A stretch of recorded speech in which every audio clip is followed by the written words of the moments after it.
And then I'm running behind my key and stuff. And it's like this.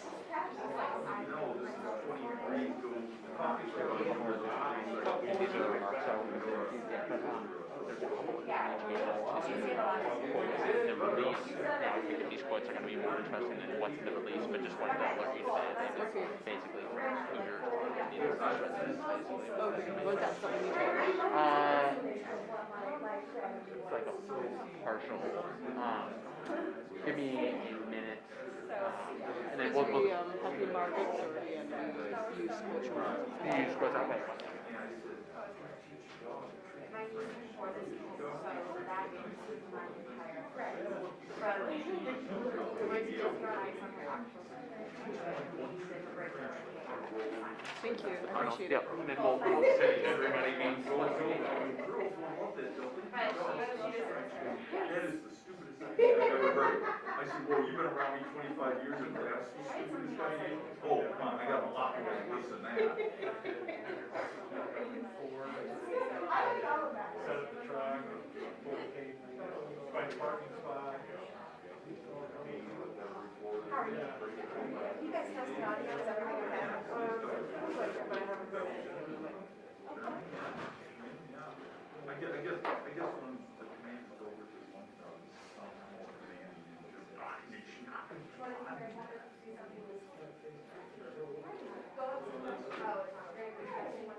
German crooks do.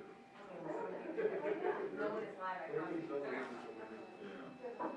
I know, I will do it, I was just thinking about it for one people, just for fun. It's actually test levels. Do you just touch it? Or is that Just talk. testing?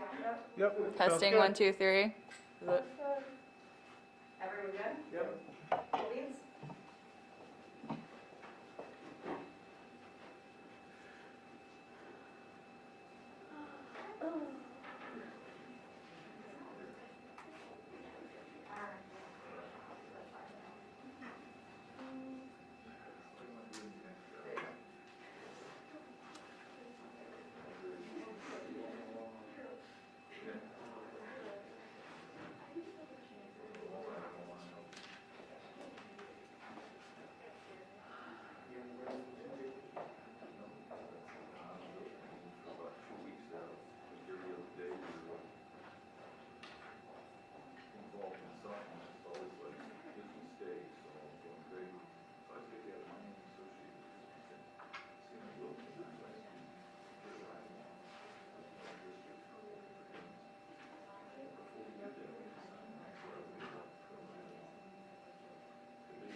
We're probably about 5 minutes out now, and the speakers will be walking through this area, so if we could just keep it open.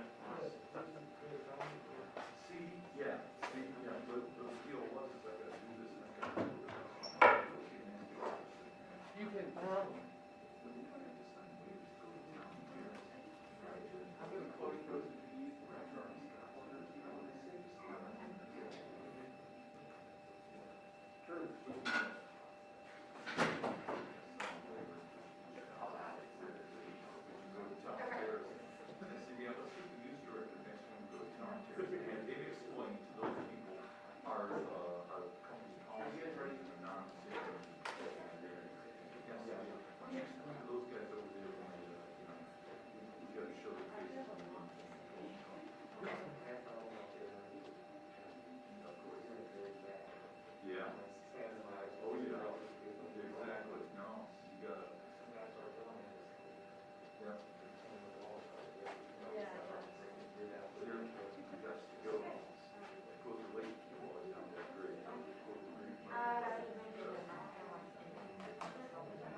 Well, I mean, like, obviously, as a city, yes, and we did play a role in that, like,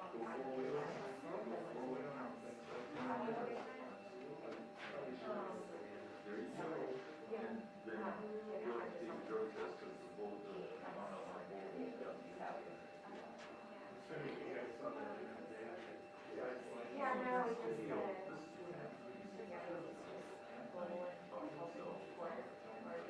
Because if she had a photographer, first of all, it would say, no, stand on the sidewalk, you don't stand in the street, second of all. But it's a little market in Virginia, I love the young man. Yeah. He has no idea what it is. Well, that's a first for you. Yeah. He's like, actually, it's not. I got hit in college. yeah, no, I, no part of me is not gonna stick anymore. Pay attention. No reflective back. Yeah. Yeah, and she's doing a story. That's the way it's worth all along. How are you doing? Yeah, I totally saw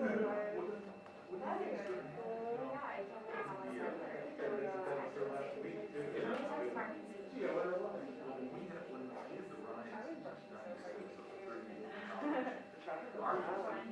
Yeah, when we had the riots in 96 of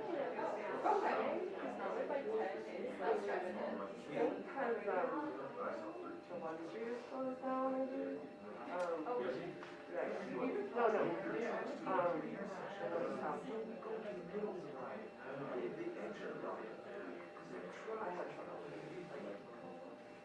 You can really get a good view of the construction. See how it's coming, halfway through.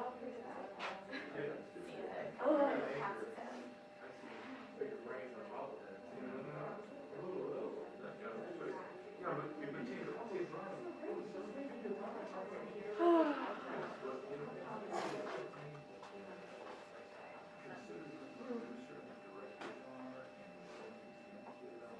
Who's more than willing to do it? because Job. and you know, probably producers and director the anchor feels it. So it's just a whole combination of things just like, but you know, it's like, say you're skating close on the road where cars, go stand on the sidewalk. No, when we go see CBS on the air, what was that, January 1st, 2015? It was, and like for 2 weeks, we had a hell of a cold snap. The first 2 weeks of CBS. And I could see forever, why do you guys have live shots of cold weather? Going at 9, it was exactly like a live shot at 10. Well, we were in elementary school, and they put the mask up, and it was up for an hour, of course, and the truck sat there. Yeah, you have them. Martinez. And then finally, the connection went on.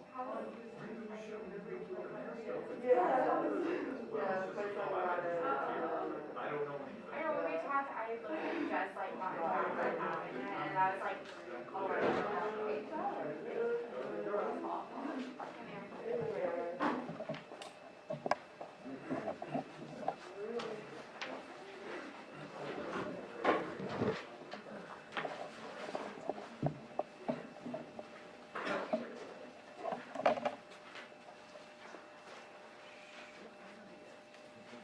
Well, good morning.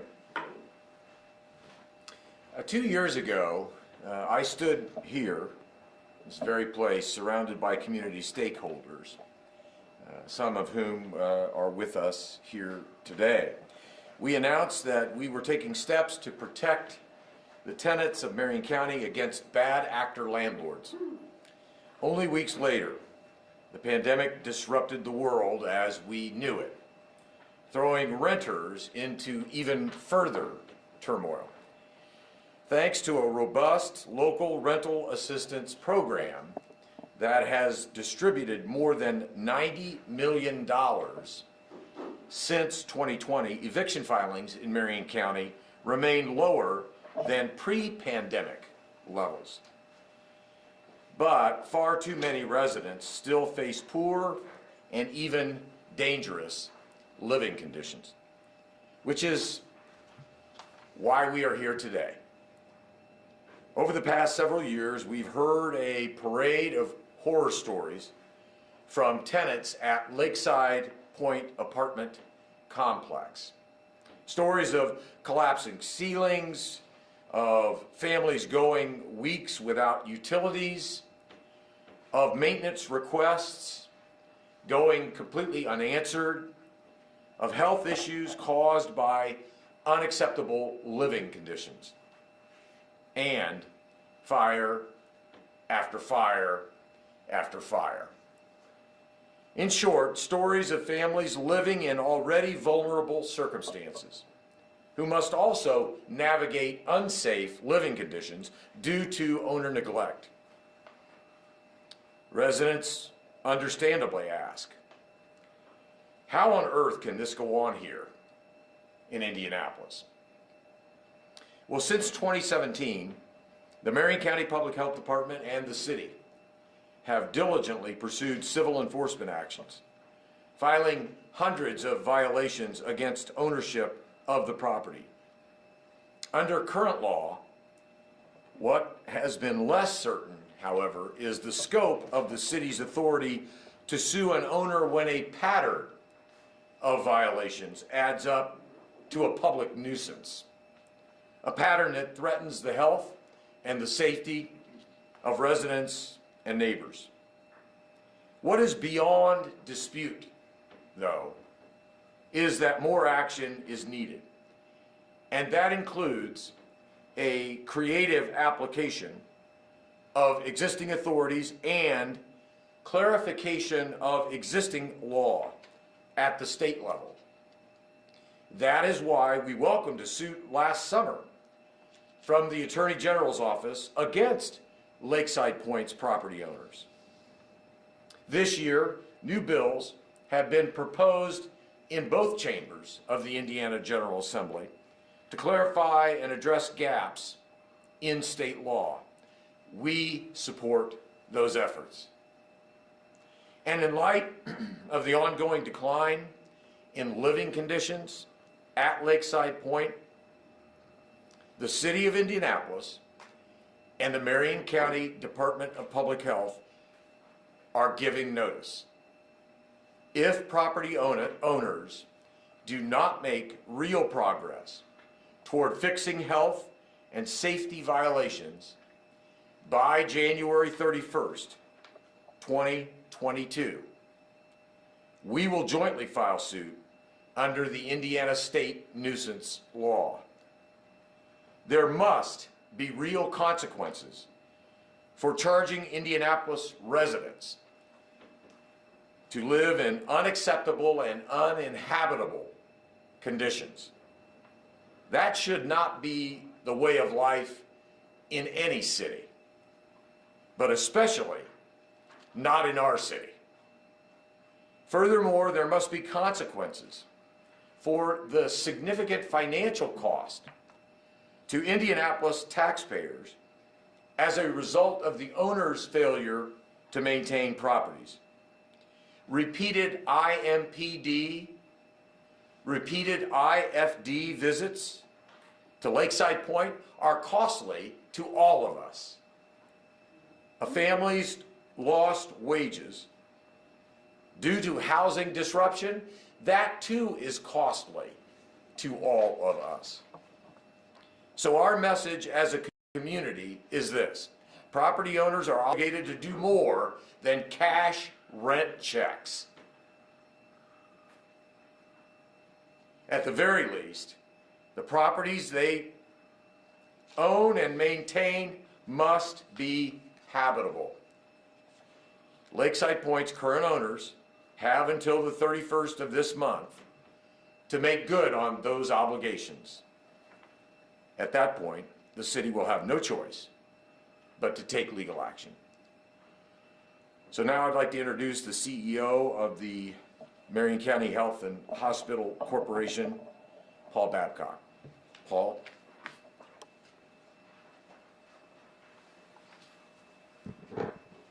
Thank you, Mayor. My name is Paul Babcock, and I am the CEO of the Health and Hospital Corporation, the agency that oversees and supports the Marion County Public Health Department, Eskenazi Health, and Indianapolis Emergency Medical Services. The property owners at Lakeside Point have, for years, ignored the basic health and safety needs of their residents. To keep up with the level of complaints, an inspector, a housing inspector that is, visits this property every day. And in fact, a housing division sweep of this property in 2019 found more than 600 violations, some of which remain unresolved to date. The Marion County Public Health Department has, on average, 60 cases in court at any given time related to the Lakeside Point apartment complex. It is unacceptable that ownership has refused to resolve hundreds of health and safety violations that threaten tenants and jeopardize our community's health. The Marion County Public Health Department has worked with the City of Indianapolis for years to try and impact this property, and strongly believe that we must now take action in the interest of our community and our members' health. We are proud to join the city in seeking better conditions for the residents of Lakeside Point. And finally, I'd like to thank the housing inspectors who have tirelessly worked to make this location a better place, even in the midst of a global pandemic in which they must do their essential services as well as help the residents of Marion County as they survive through COVID. And now, I'll hand it over to Brandon Beeler with Indiana Legal Services. Thank you. My name is Brandon Beeler. I'm the Housing Law Center Director at Indiana Legal Services. First and foremost, we want to thank Mayor Hogsett and the administration, and particularly Deputy Corporation Counsel Matt Giffen and his team at the Office of Corporation Counsel for this important step today. Tenant habitability claims are challenging to bring. They require investigation, preparation, and collaboration with partners such as the Marion County Public Health Department. Even though Indiana law requires landlords to provide safe, clean, and habitable housing to their tenants, this is often not the case. Bad actor landlords are aware of the challenge tenants face in asserting habitability claims on their own and will prey on the most vulnerable of tenants. One of the top requests for legal services that our office receives are from tenants trying to rectify their bad living conditions. Unfortunately, many of these requests are also coupled with the tenant facing an eviction action for retaliation for complaining to the landlord about the bad conditions. And in the worst of cases, we have seen Marion County courts evict tenants because they could not afford to pay their rent because they had to spend their own money to make repairs in their rental units. ILS has been a proud partner with the City of Indianapolis in its continued efforts to bring parity and fairness to tenants facing habitability issues. As Mayor Hogsett alluded to, in 2020, we partnered with the City of Indianapolis to begin the Tenant Legal Assistance Project, or TLAP, which is specifically aimed at providing legal assistance to Marion County tenants who are experiencing bad conditions with their rental units. Tenants in Indianapolis can call the Mayor's Action Center and be referred to the TLAP program, and every Thursday, the TLAP program offers a free advice line for Marion County residents. In addition, Lakeside Point Apartments came on ILS's radar due to the work through the TLAP program. In addition to TLAP, ILS has partnered with the City of Indianapolis in operating the Eviction Avoidance Project, and more recently, the Tenant Assistance Project, which provides on-site attorneys to tenants to consult with prior to their possession hearings. ILS wants to thank Mayor Hogsett and his administration and are proud to partner with the City of Indianapolis in taking this important step today to help ensure that renters of Marion County, and especially families with children, have safe, clean, and healthy rental homes. Thank you, and I'd like to introduce Claire Holba, the Executive Director of Patchwork Indy.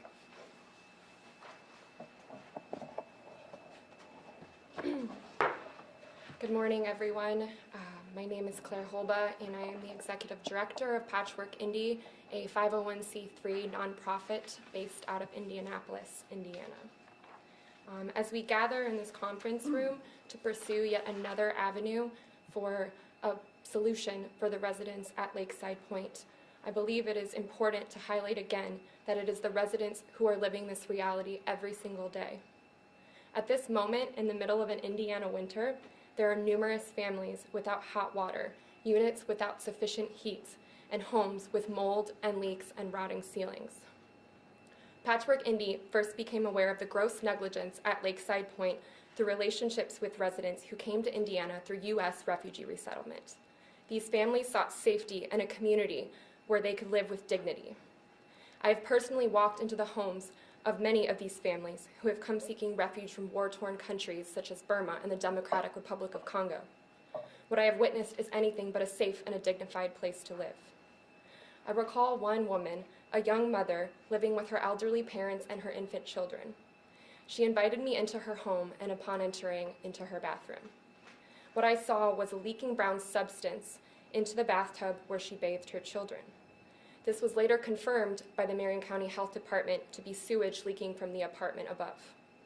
The mother had tried multiple times to alert property management about the issue, until neighborhood advocates intervened and involved the health department. Her requests for help were ignored. Our cry as community advocates has been unified all along. All we have asked for is a safe, dignified, and affordable living environment for current and future residents at Lakeside Point. Long-term residents have described having no other place to go, lest they decide to uproot their lives and their families' lives from the neighborhood and from the Washington Township school system. Our neighbors deserve to feel safe in their home. Early one Saturday morning, I received a call from a family that I had visited multiple times. This family had battled long-standing issues such as months without hot water and emergency leaks. This particular morning, a fire raged yards from their back window. The heat from the fire had caused their back window to crack. The 16-year-old daughter had reached out to me in fear, video calling, and saying that she had never been this scared in her life. Residents and neighborhood advocates have been working relentlessly for months and years to see change come to the community. We could not have gotten to this point without the brave residents who have spoken out to the media and in court. We could not have gotten here without the care and commitment of the community and neighborhood groups. I would like to particularly thank one group, the Nora Neighborhood Ambassadors. They have been answering calls, they have been on site during fires, they have offered their homes and their showers and their laundry facilities when these were not available to residents at Lakeside Point. Washington Township Schools has been a consistent supporter, particularly Nora Elementary, which is across the street, and many students attend. I also want to extend a heartfelt thank you to the Health Department for offering a full-time team to address issues at Lakeside Point only. They have been one of the biggest partners, and as today shows, continue to be. We have engaged with IMPD, the Indianapolis Fire Department, the Marion County Property Tax Board, with City Councilor Potts, with the Mayor's office as shows today, and with state senators and representatives. Response from leadership has been one that we have been truly grateful for. And yet a year after issuing an executive summary highlighting all of the outstanding stories and issues that families face, we are still scrapping for a solution. I have been in Zoom rooms with leaders, 35 people, from the state, city, county, community level. And so why has it been so hard to achieve a solution for Lakeside Point? Patchwork Indy will continue to stand alongside those continue defining a solution for Lakeside Point and other properties like it. Thank you. Any questions? Follow up on what Claire just said, even for Paul or the mayor, why has it been so hard to try to get answers to these folks?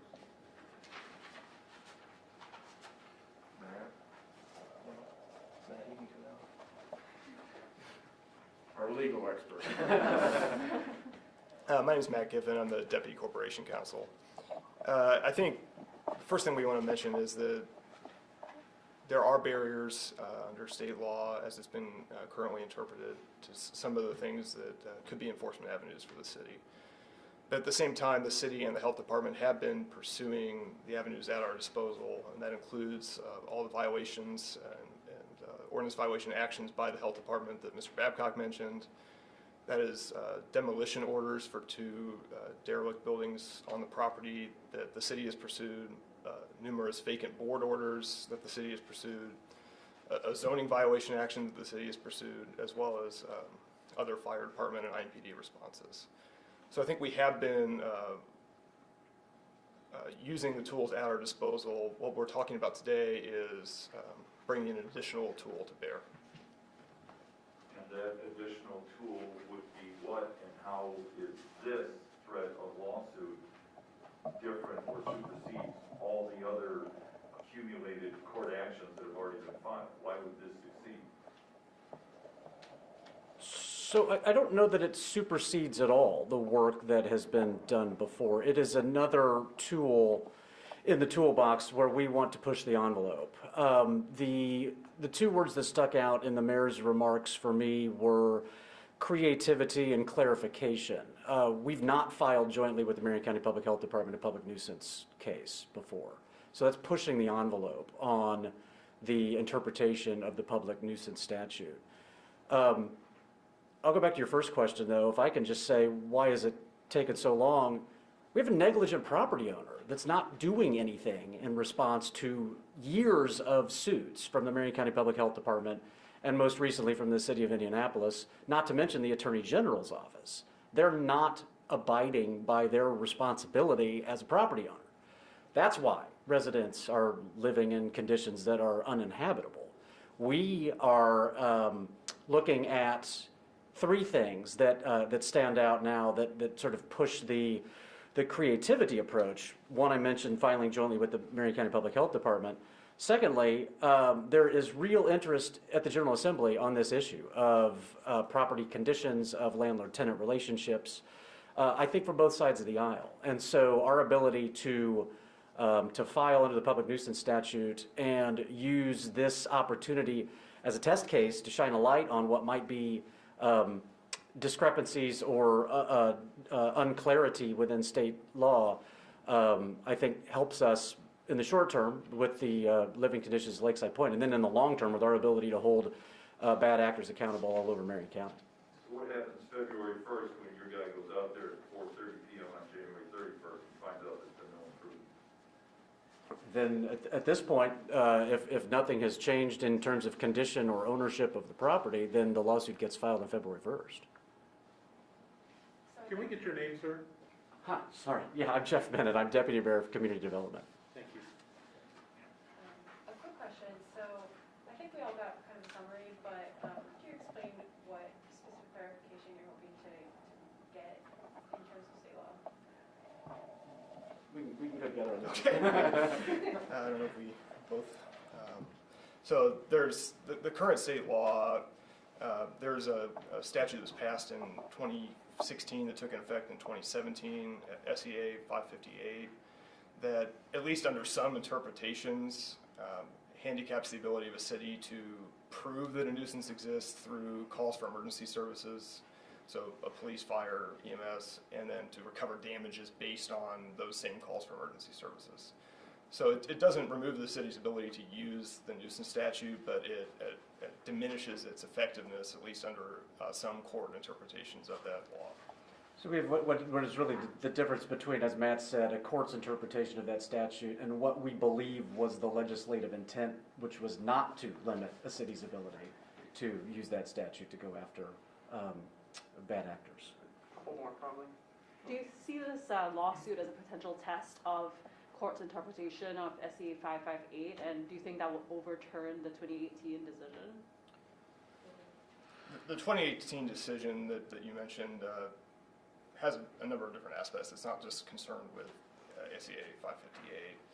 I think we do view it as a test. I think that legal question is not settled, and we know under the existing law and the carve-out in the law that preserves our ability to do this, that we do have this authority. So I think it is important that we seek clarification both at the General Assembly level, but also from the court system.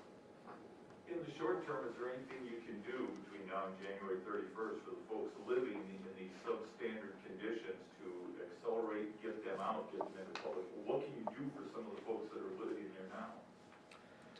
So residents are eligible for rental assistance through the Indy Rent program that the mayor mentioned at the outset. In some cases, residents have used rental assistance to relocate. If a landlord chooses not to accept those funds, or a landlord is not responsive, then those funds are portable. And I do believe that that other government officials, such as the Washington Township Trustee's Office, has been working on a case-by-case basis with residents who have had basic needs, including the need to relocate out of the property. All right, sounds good. Thanks, everybody. I'll stick around for any one-on-ones.